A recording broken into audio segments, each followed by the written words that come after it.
times that's not the correct approach as far as the Lord is concerned. So tonight, what I wanted to kind of talk about, and I'll probably get some feedback from you guys some as well, but winning the battle against fear amid the radical changes in our world. And this is going to be from more of a, what I'd call a look at practical application. Like, I'm mostly just going to give you what I've had to deal with personally, some choices that I've made. I'm not saying that this is going to fit everybody, but, and like I say, maybe get some feedback. But just, how can we mentally and spiritually prepare ourselves, to be able to fight against, the fear and worry as it relates to our families and our ability to be able to lead them through a lot of this stuff that we've got going on and to teach them to deal with the conflicts.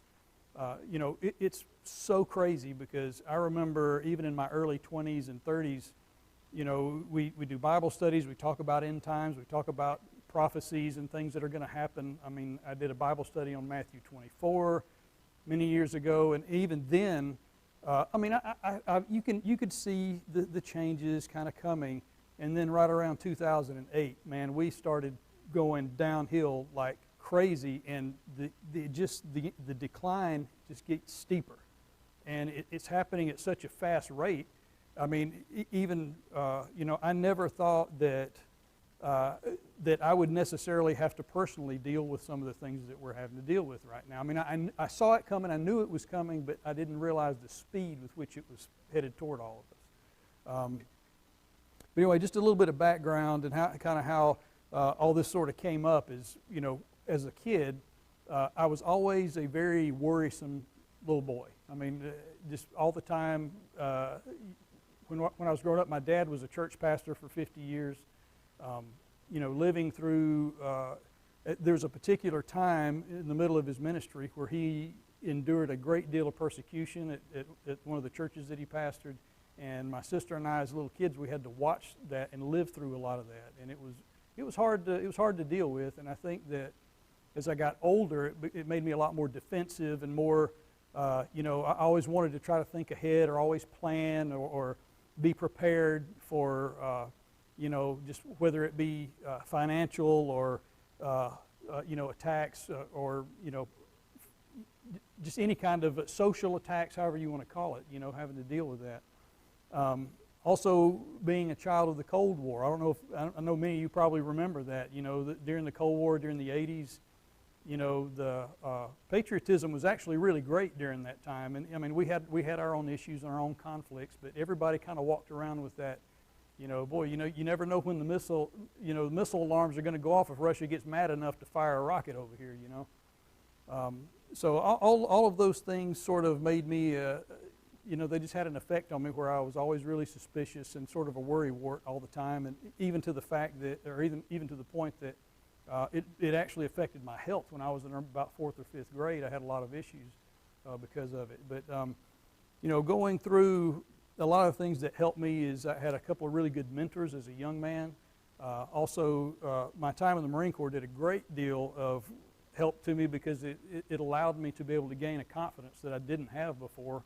I wasn't a sports star. We didn't play sports. We didn't do a lot of things. So I was missing an element, I think, when I was growing up that would normally build confidence.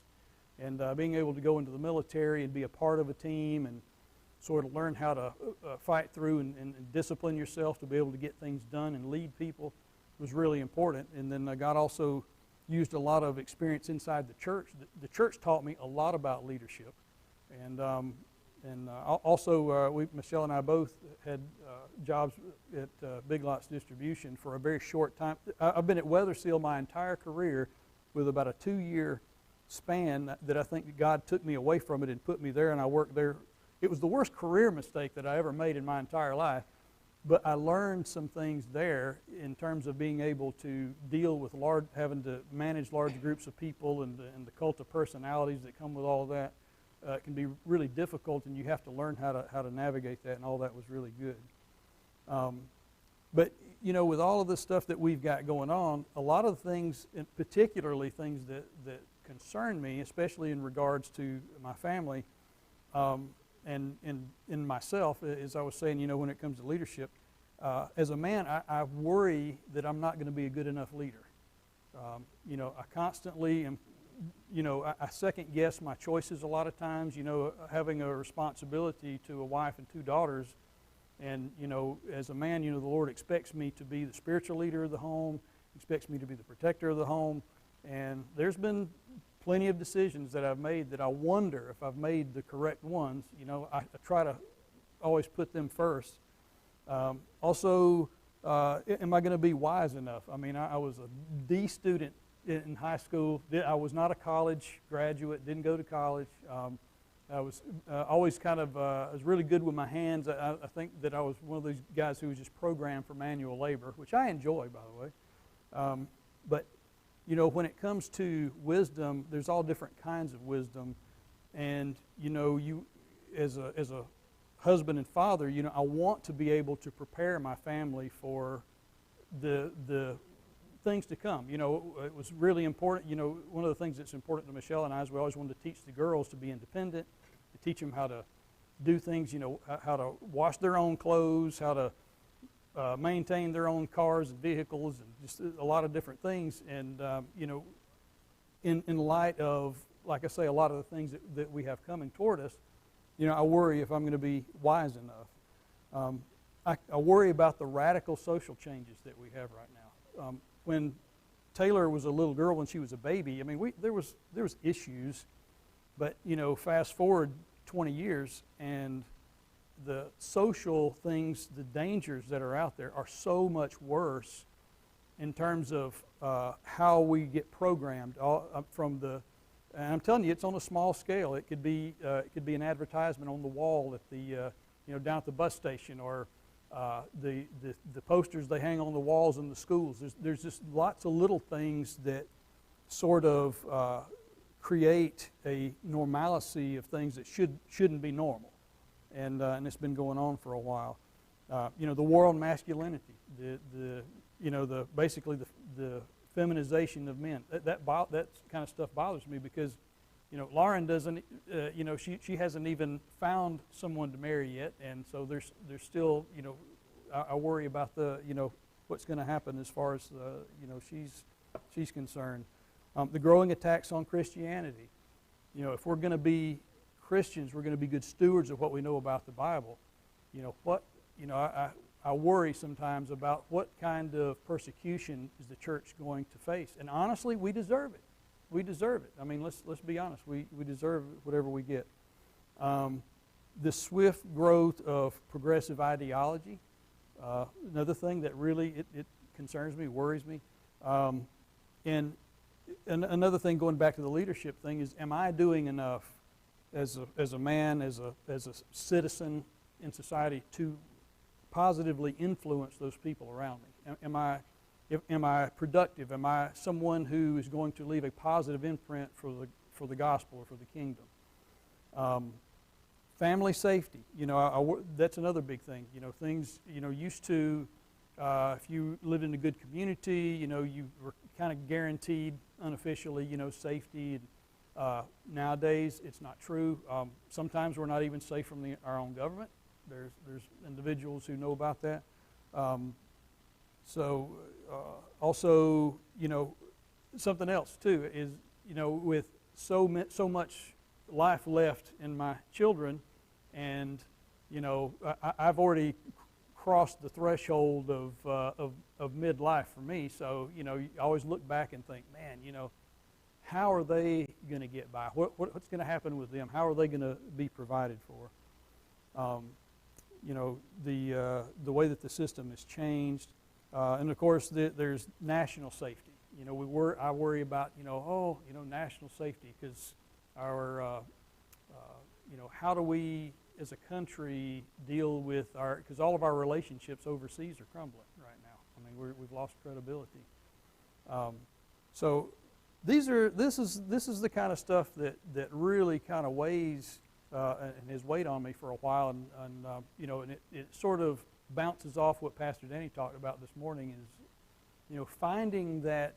I mean, how do we, in practical terms, how do we deal with this kind of stuff, and how do we try to make the best decisions that we can as far as our families go, as far as those around us, the people that lead. I mean, you know, being a business owner, I'm responsible financially to a small group of people that if I make a bad decision and the business ends up closing up, that my choices, you know, affect them. So yeah, I kind of worry about that. What kind of things bother you guys? I'm just curious. I mean, I don't know if you have the same concerns or there's just a lot, you know. And this is not all about just visiting things that put a little fear or worry in us, but this is a time that we're going to go through maybe some ways to deal with it. But I'm just curious if anybody's got anything that bothers them. Yeah. Oh man, boy, you got that right. The news cycles. Putting forth, at least from my listening to it, that it's always bad. Like, you know, Yeah. I saw last night where, and it may have been going on for a while, but I just became aware of it last night, that they're talking about imposing an 8-cent tax on the miles you drive each year, everybody. So if you drive 20,000 miles a year, you know, you're going to pay, you know, several $100s worth of taxes extra at the end of the year. Oh man. And Yeah. for people that are financially strapped, you know, put myself in that category. Yeah. You know, that's going to be one more thing we have to deal with. That's just one example in the news. There's a lot of other stuff that in the present political scene. Let's just leave it at that. You know, this side, that side, there's bad with good, there's bad. Yeah. Anybody else?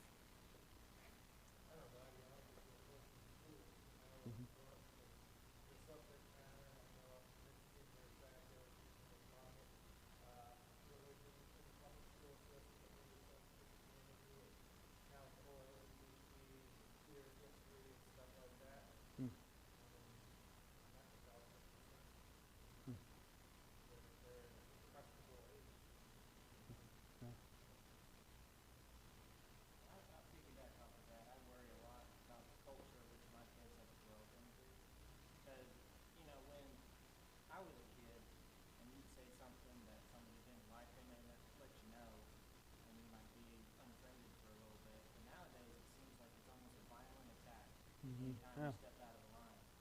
And I tell you what, if you met Lincoln, he'll tell you, come on. Yeah. And so, and just training him is like, I know that's true, but this is not the right time to say it. You won't be received well. But that's what I worry about a lot with my kids growing up in the culture they have to fight. Yeah, well, that goes with what you were saying last week, Brian, about the redefining of certain terms. You know, violence being one. You know, violence is redefined. Yeah. Yeah. Oh, absolutely. Yeah. Sure.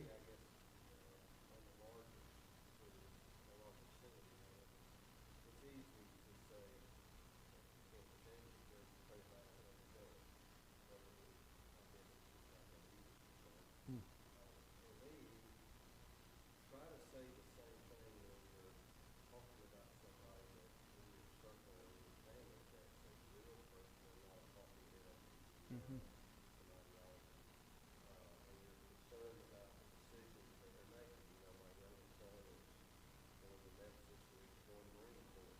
Mm-hmm. Yeah.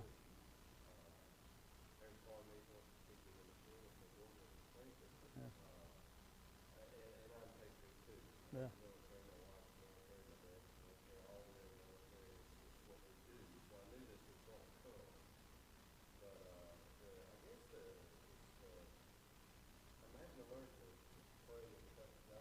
Mm-hmm.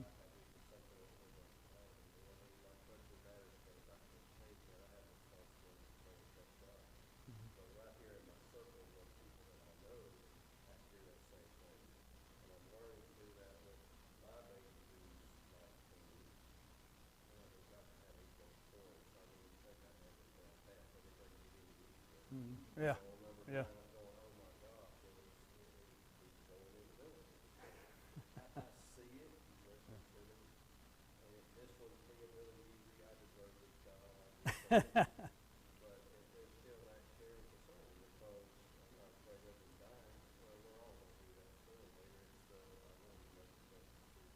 Mm-hmm.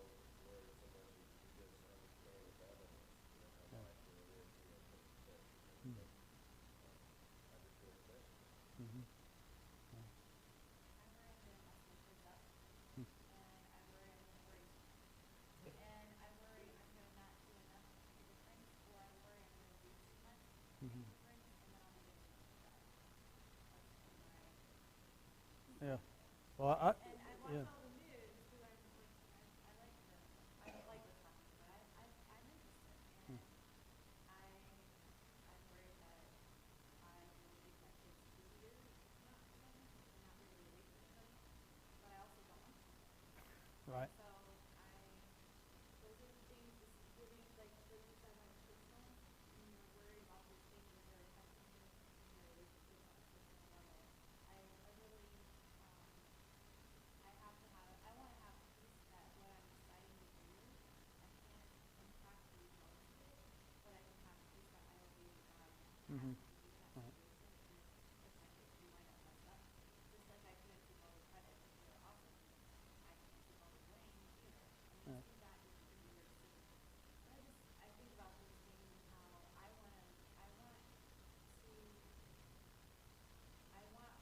family to rise to this.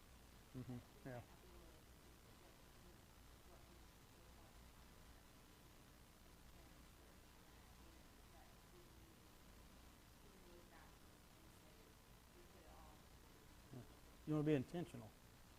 Yeah, and see, Michelle and I have always been like that too. And boy, you hit home there when you were talking about you being afraid you're going to mess up your kids. Hey, right here, I'm telling you, it is a miracle when you see those girls here at church and they're singing and all that.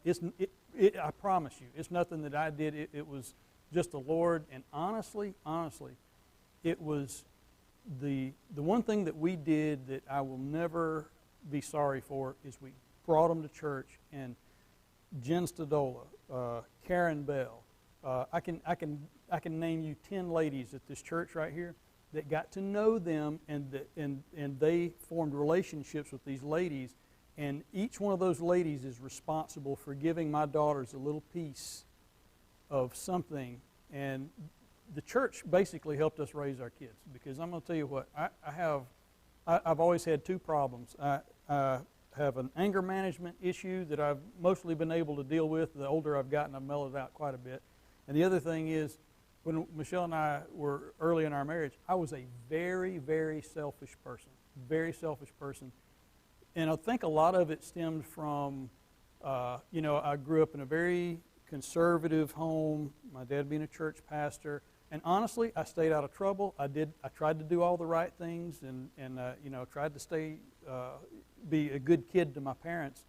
So once I got out on my own, and all those times that I had to say no to things and all that, I was like, you know what, I've earned the right to be able to make this choice or make this decision. And so when the kids were really small, there was a couple of times I took some liberties, right? Liberties, if you want to call it that. Anyway, it ended up with me getting a nice swift kick in my rear end by a size 8 shoe. And it was, I just tell you, sometimes I look back and I go, if it weren't for literally the grace of God, the people here at the church, and key folk, my mother had a lot to do with it. My mother's very influential in their lives. Michelle has always been, she's always been a really good example for them. Michelle has many years of leadership with people, and she knows that, you can't just talk about it. You gotta live it. And being a good example. Sometimes I feel like I can do one thing and erase all of the good that I've done. But anyway, it's really tough. It's tough.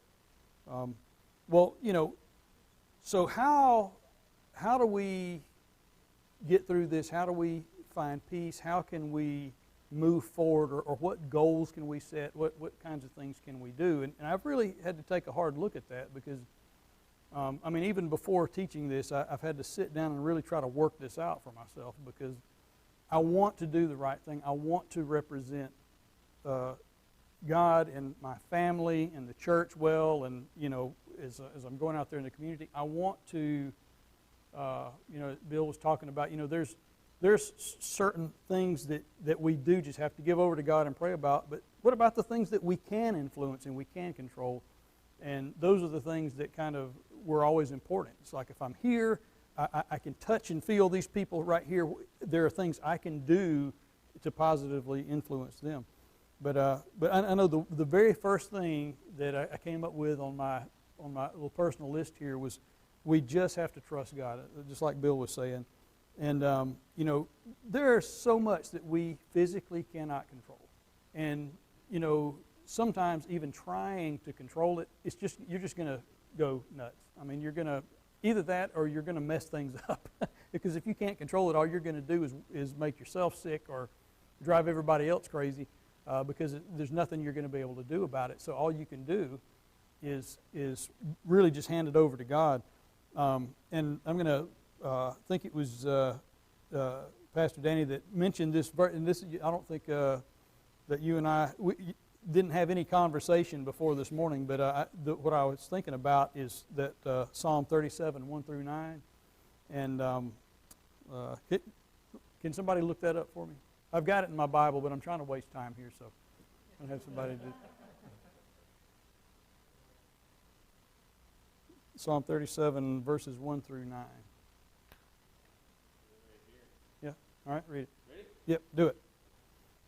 Whole thing? The whole thing, yeah, 1 through 9, yep. Fret not thyself because of evildoers, neither be thou envious against the workers of iniquity. For they shall soon be cut down like grass, and wither as a green herb. Trust in the Lord, and do good, so shalt thou dwell in the land, and verily thou shalt be fed. Delight thyself also in the Lord, and he shall give thee the desires of thy heart. Commit thy way unto the Lord, trust also in him, and he shall bring it to pass. And he shall bring forth thy righteousness as the light, and thy judgment as the noonday. Rest in the Lord, and wait patiently for him. Fret not thyself, because of him prospereth in his way, because of the man who bringeth wicked devices to pass. Cease from anger and forsake wrath. Fret not thyself in any wise to do evil, for evildoers shall be cut off, but those that wait upon the Lord, they shall inherit the earth. Wait, what is workers of iniquity? Workers of iniquity.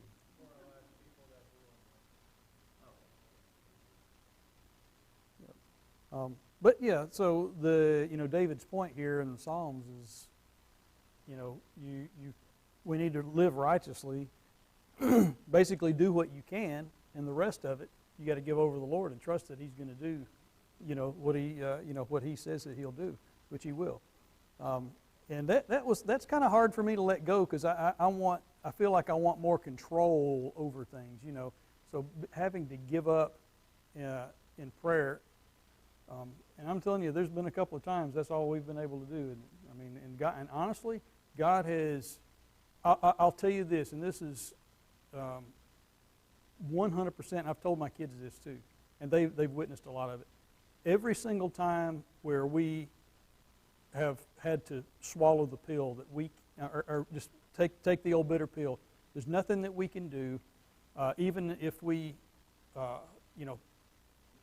no matter what, but we're still faced with a decision or a choice or whatever. Every time that we've ever prayed together, Michelle and I, we honest to goodness, we've seen God do some stuff that we thought impossible.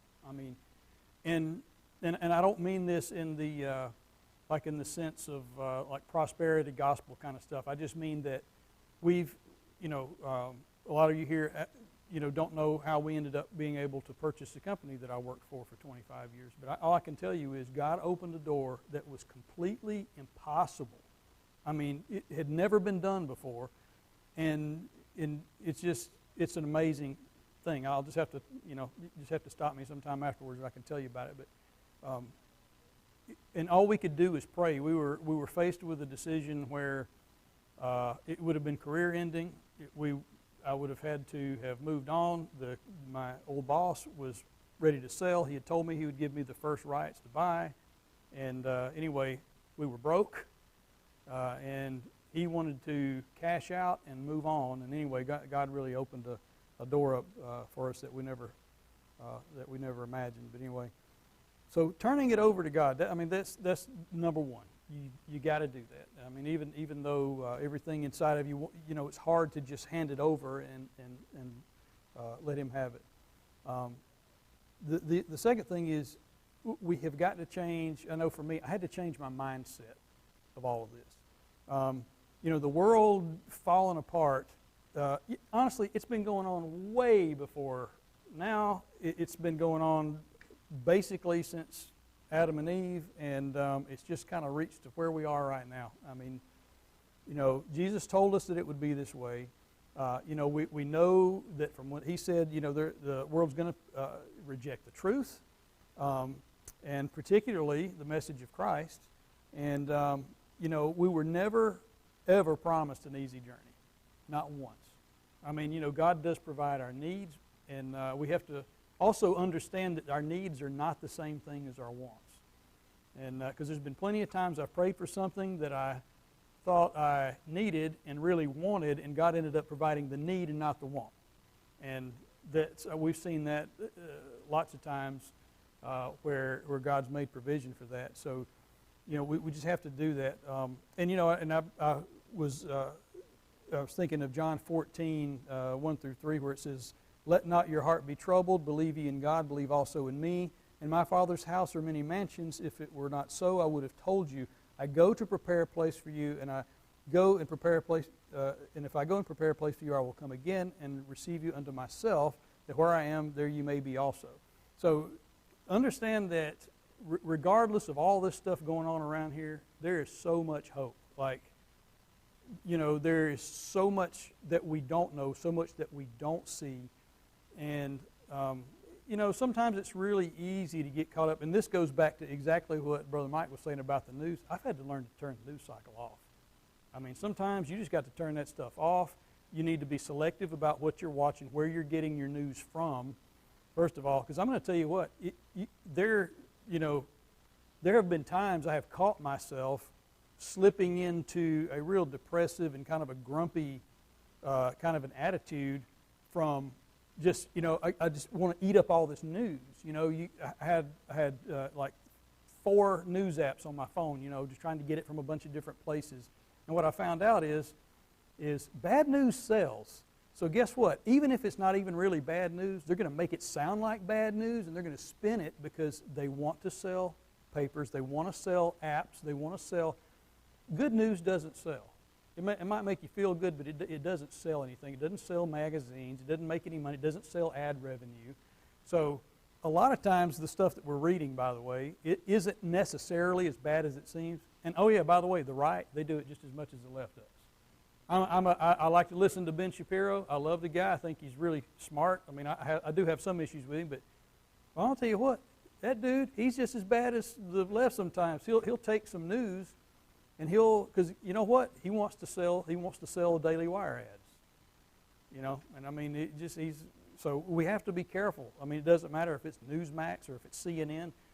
You have to be careful. Sometimes it's just best to turn it off. Because you know what? The world's going to go on whether you hear every single headline.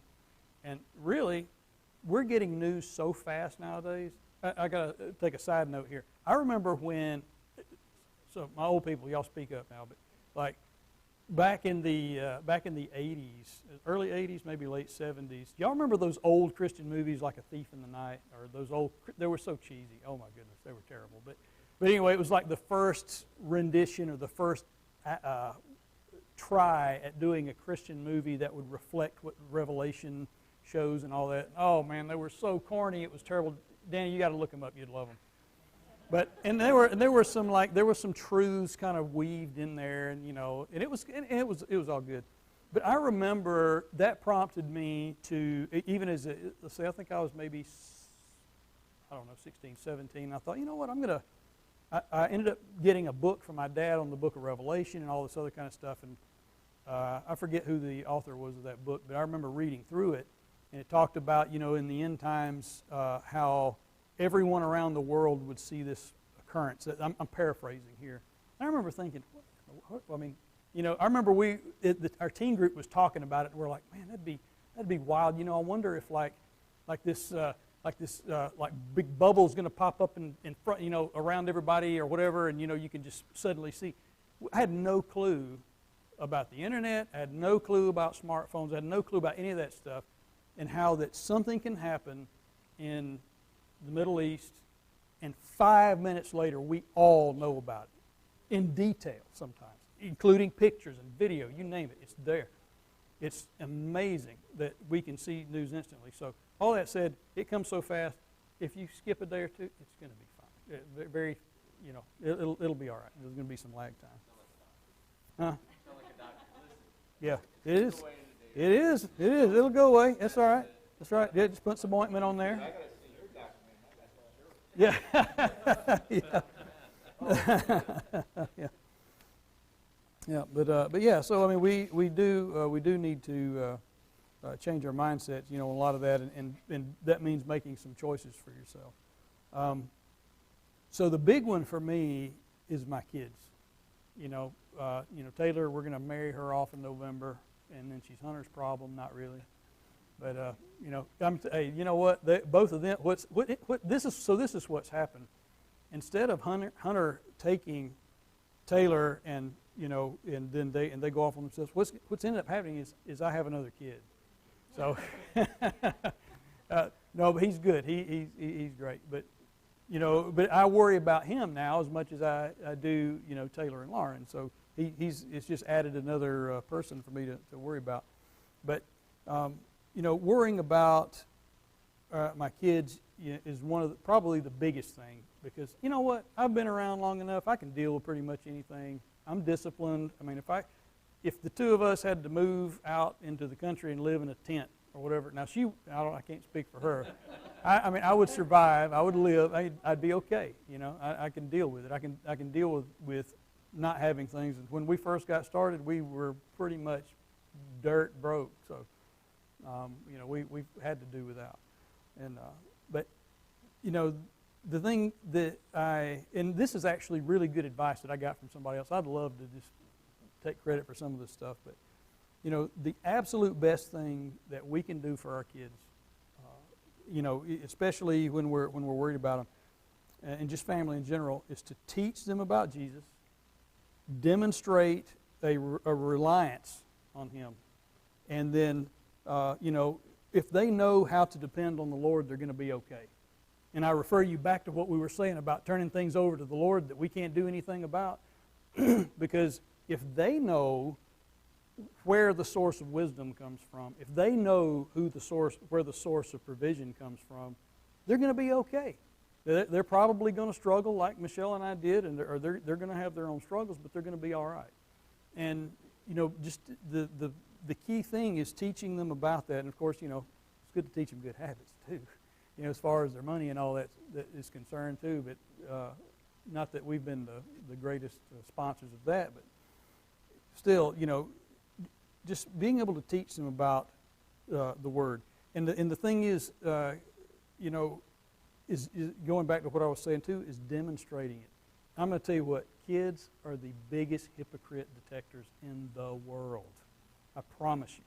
So if you are speaking about something that you're trying to teach them and you are not acting on it and they're not seeing you do it, all you're going to do is create bitterness or distrust or anything else. And I'm telling you, you're looking at the biggest hypocrite right here in the entire world. Probably, as Paul says, I'm chief of sinners right here. There's been lots of times that I gave some advice or direction that I didn't necessarily follow. I'm a lot better that I've gotten older, at understanding what good advice actually looks like in practical application.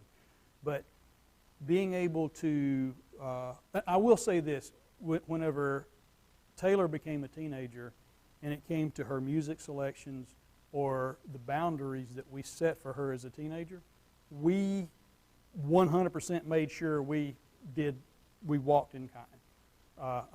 I would never ask them to do anything I'm not willing to do myself. Just being able to, when you set these boundaries, if everyone's doing it and they see you doing that, it brings a lot of, it makes it easier for you to be able to sit down and make corrections. If there's an issue, you can sit down and talk and they know that you're not just being the boss Because I want to tell you what, if you're just a boss to your kids, all that's going to end up happening is they're as soon as they get out of the house, they're not going to do anything that you taught them how to do, hardly. You have to live it. You have to demonstrate it, and then, create times when you can sit down and talk to them and have real conversations about stuff. Because if you're doing it, and then, and then there's an issue that comes up. I know one of the things that Michelle was really good about whenever the girls were small is we started the Modesty thing when they were babies. And we had Christian friends at church. We would go to their house and do cookouts and stuff, and they would have their little kids in bikinis. They'd have their little girls in bikinis because they thought it was really cute. And, oh, that's so cute. Look at them running around. And we didn't ever do that. We always made sure that they were dressed. And you know what? When they got to be teenagers, this whole thing about modesty, it was so easy because we never changed our principle that we set for them on the dress code. It's always stayed the same. And because if you're like, oh yeah, when they're cute, they're little, they're cute, and you dress them all up, and they're wearing shorts and all this other kind of stuff, and then all of a sudden they turn 13, and you start shutting that down, you got a problem. So demonstrating this, these decisions or this stuff that you got going on. I mean, it's really key whenever you're teaching your kids about Christ. You should pray, praying with your kids. We've always tried to pray together around the table at dinner and things like that. I mean, there's been lots of times. I think one of the most heartfelt things that I will remember with Lauren is she had something going on at school one time, and it was really bothering her. And I remember I was in my comfortable clothes, walking around the house. I was all relaxed. Pretty soon I was going to be going to bed. She comes up and she says, "Dad, would you pray with me about something?" And when your kids will come and ask you to pray with them about something, it's, like I say, there's been plenty of bad decisions that I've made, but doing some of that really helped a lot. And for her to be able to come and ask me to pray with her over something, it really meant a lot to me. And so we really have tried to do, try to demonstrate that to them as best we can. And I see that when Taylor wanted to serve at Southland Christian Camp, I mean, we had nothing to do with that decision at all. In fact, I thought Southland was, I hate going there, I'm not going to lie. Because, it's a great, the teaching's great, and they absolutely love it. They love it. But their accommodations there, listen, I'm so soft right now. I'm not joking. I want AC. I want a soft bed. There's things that I want. I did say that, and I will do what I said. Yeah, but I said I will do what I have to do. I didn't say, yeah, exactly. I'm bringing that too in February. But yeah, nice and cool, no mosquitoes. Yeah, I have some requirements, but. Yeah, but they love it. But so when they went there, when they wanted to go there, and then Taylor wanted to go and be a counselor there, again, this goes back to people in their life that was influencing them through the church and then through the camp. I really felt like I could at least relax a little bit. It's kind of like, okay, she gets serving God is good, and Lauren is, we're trying to encourage her to stay involved in the nursery and things like that, and as best we can, but. Teaching your kids about God is just important. And I'm not sharing all this stuff to go, oh, we're great parents. I'm just trying to use some examples of things that I know, at least that hopefully makes sense to everybody. Anyway, yes, I worry about that. But anyway, Deuteronomy 6:4-9. This is in the Old Testament whenever God was telling the children of Israel to remember things. It just says, Deuteronomy 6:4-9, Hear, O Israel, the Lord our God is one Lord. Thou shalt love the Lord thy God with all thine heart, with all thy soul, and with all thy might. And these words which I command thee this day shall be in thine heart, and thou shalt teach them diligently unto thy children. And thou shalt talk of them when thou sittest down in thine house, and when thou walkest by the way, and when thou liest down, and when thou risest up. And thou shalt bind them for a sign upon thine hand, that they shall be as frontlets between thine eyes, that thou shalt write them upon the posts of thy house and on thy gates. So teaching, they were teaching the children.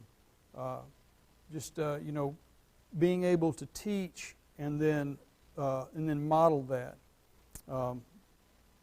Also, I also think of going back to kind of handing your kids over to the Lord, teach them and hand them over. Psalm 27 says, "Some trust in chariots, some trust in horses, but we will remember the name of the Lord our God," because we have to trust Him.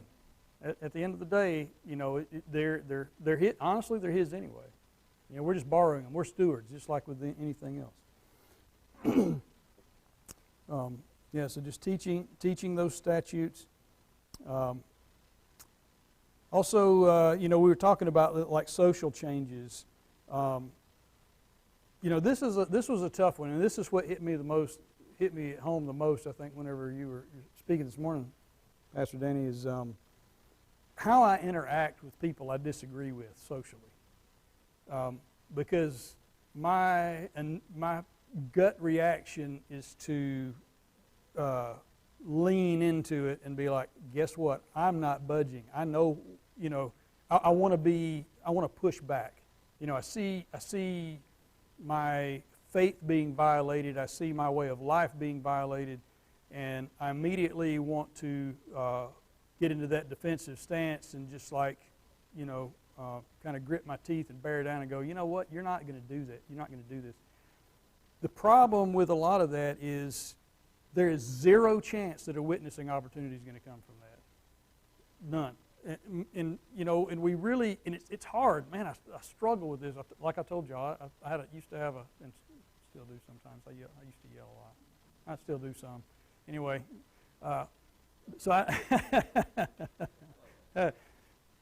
but what I'm saying is so I can get really intense, even in conflict at times, and it's a real struggle for me not to defend my ground.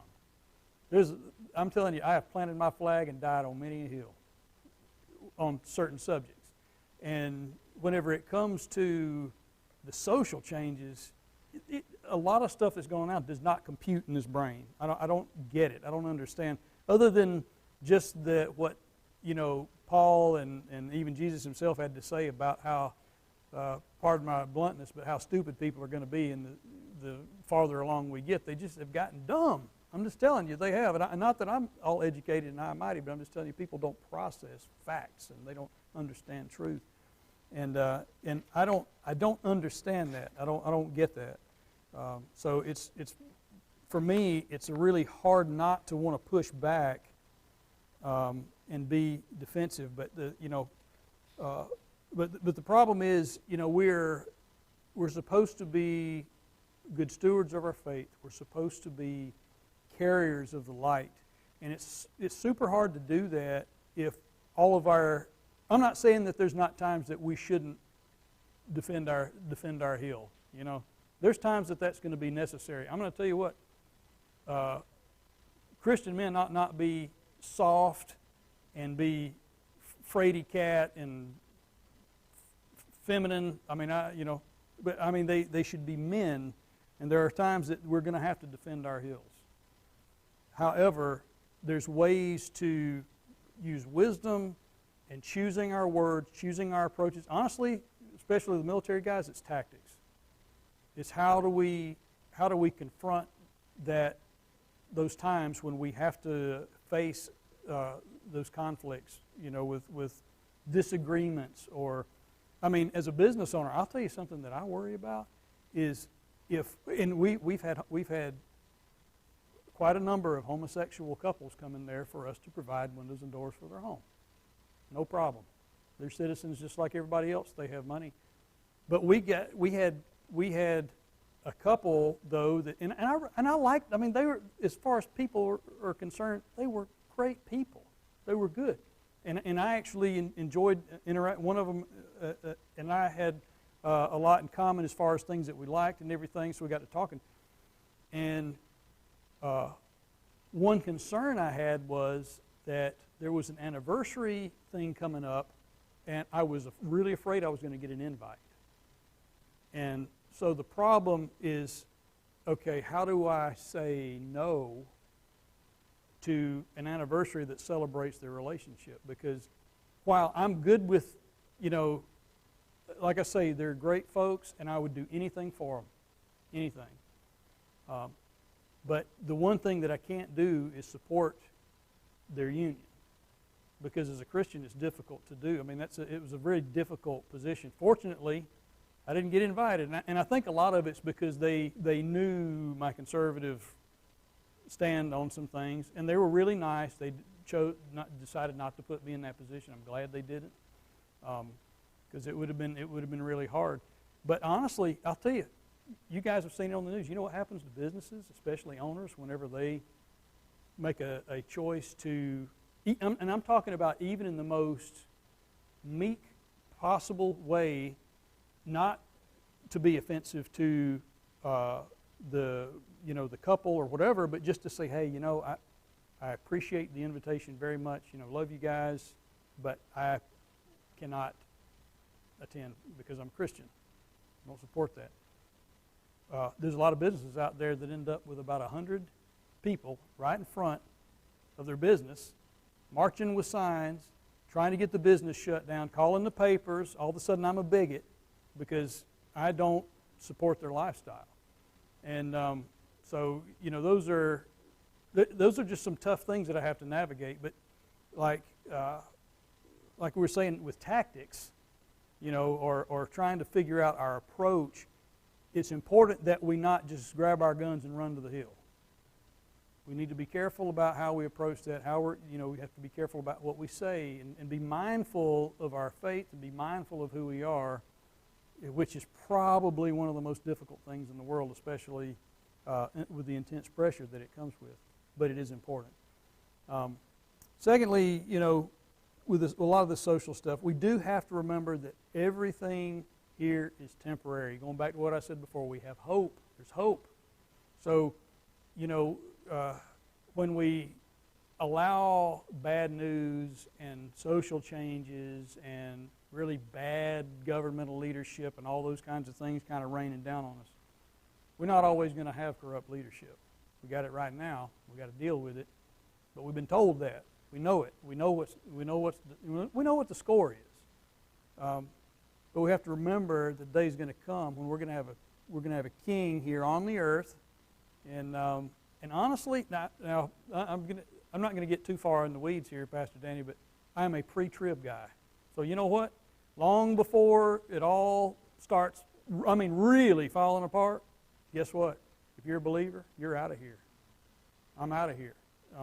We'll come back in the most awesome army ever,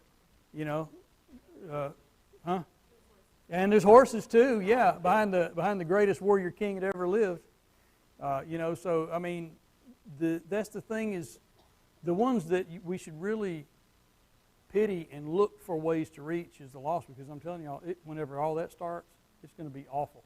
It's going to be terrible. What we're dealing with right now is nothing. We're still living in the land of air conditioning and food delivered right to your front door. Whenever all that goes down, it's just going to be awful. And guess what? We are not going to be here. My kids, not going to be here. Not going to be here. So we have to focus on what does that mean, or what that entails. Going back to another concern was safety and provision for my kids, particularly safety. I know Michelle gave me she gave me some eyebrows whenever the girls were smaller, and I was like, I want to take them to the range and teach them to shoot. Right? Okay. She didn't say no. I was concerned. I didn't know. I didn't know what I was worried about, because she had to sign off on it. I wasn't going to do it without her thumbs up. But so we had at the time we had a little .22 pistol, and I took them out and showed them, and then as they got older, I kind of moved them up to bigger calibers. By the way, we got to get out there and requal them. But it's time. But they're quite proficient, which I worry about whoever Lauren meets. So I was worried about Taylor, but Hunter he got it. He understood. So, but yeah, teaching them about it's not a bad idea for us to teach your kids how to protect themselves. I'm not necessarily saying this falls into relaxing over a lot of the stuff that's going on. But you know what? Practical application teaches your kids to be safe and take care of themselves. There's no issue with that. They should know the safety of. They should know how to protect themselves. They should know how to properly operate a firearm safely and all that kind of stuff. Actually, this is probably more of a PSA than it is part of my. This is my pistol instructor coming out at me. But in which one of the things I love, actually found this verse back when I was doing a study in 2 Samuel. And by the way, if you haven't read 1 and 2 Samuel, and if you want to, I'm telling you, you'll want to like charge the gates, man. If you read about David and what a great like a leader he was, I mean, just fantastic. But when I was reading 2 Samuel, after he was after Israel finally he had the kingdoms together, he crowned him king, or they crowned him king. The 2 Samuel 1:18 says, also talking about King David, bade them teach the children of Judah to use the bow. And this isn't the children of Judah as in like the people. This is the children, like the young ones. He commanded them to learn. And David was one of the, outside of Christ himself, David was the greatest warrior king that ever lived. I mean, if you read his conquests, the things that David did are just, I mean, God was 100% behind him, of course, but some of the military decisions that he made and how he led his men, I mean, David had some issues. He had some flaws, but I'll tell you what, leading men wasn't one of them. He knew what to do, and that was the first. That was one of his first acts as king. Is he was like, you know what, we have to protect the people, teach the children how to use a weapon. They need to know. They need to know how to protect themselves and those people around them.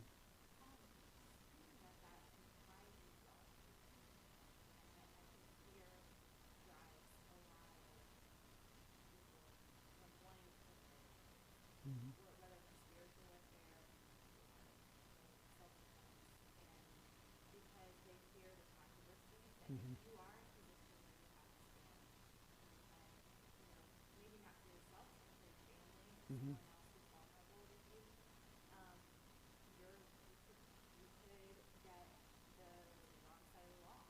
Yeah.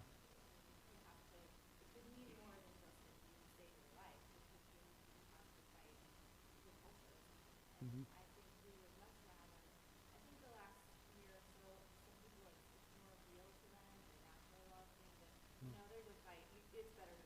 Yeah, right. Oh, sure. Mm-hmm. Yeah.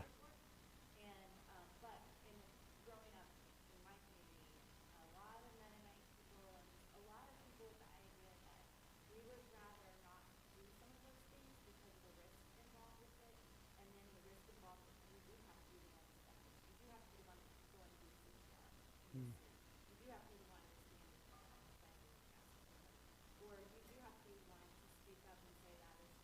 Mm-hmm.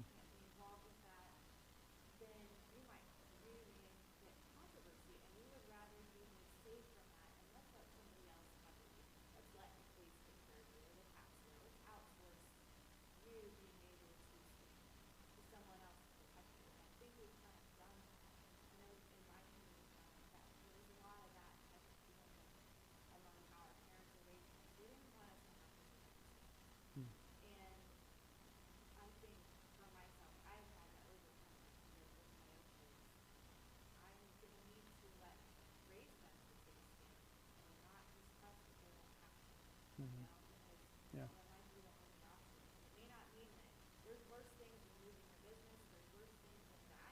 Yeah.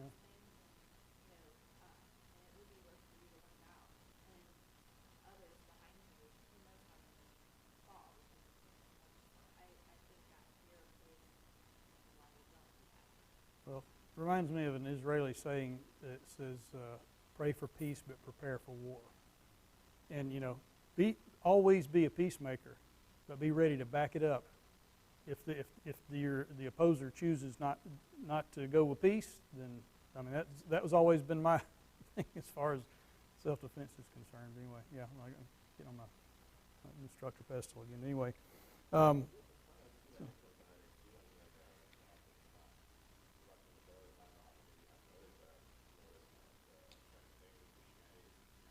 Yeah. Yeah.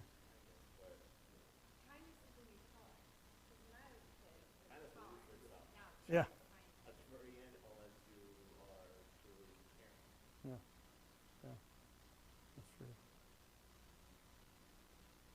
That's true. Yeah, well, like I say, if you're looking for weak-minded or super soft, Christians, don't look in the Bible. You better look somewhere else, because I mean, most of those guys were tough. They really were. So, and girls, yep. Well, guys, as in the northern sense, guys. Hey, you guys, folks. There you go. Exactly. Well, man, this worked out, because this is the last thing I'm going to say here.